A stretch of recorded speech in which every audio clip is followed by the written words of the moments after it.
Now, the 2020 general election got underway with strict quarantine measures in place due to the COVID-19 pandemic. Let's turn our focus now to how those in self-quarantine came to vote and how the outbreak affected one of South Korea's fiercest political battlefields, Seoul Central Jongno-gu District. Here's our Kim Jae-hee. Voters wearing face masks, getting their temperatures checked, and disinfecting their hands. After putting on plastic gloves, they patiently wait in line, standing at least 1 meter apart from one another. This is how South Korea's 2020 general election was carried out on April 15th due to the global coronavirus pandemic. It's my first time voting like this, but I feel clean.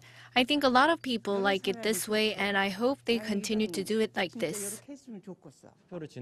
I think it's a good idea to carry on with the election. It looks like everything is going well as people are wearing masks, gloves, and keeping the right distance from each other. Those in self-quarantine were not forgotten. The government came up with a separate voting timeline for them, 6 to 7 p.m., after all other voters were finished. For this, the quarantine restrictions were temporarily lifted from 5:20 p.m. to 7 p.m. But only those who had applied prior to the election were allowed to vote.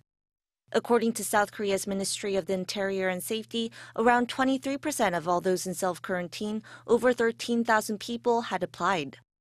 Self-quarantined voters like those at this polling station in Seoul's Central Jongno-gu District, deemed crucial in terms of its political importance, were accompanied by health officials in full protective gear. They were checked for any signs of the virus, such as cough or fever, prior to them casting their vote. They also used a separate voting booth set up outside the building as a precautionary measure, and the booths were disinfected thoroughly after use. Kim Jae-hee, Arirang News.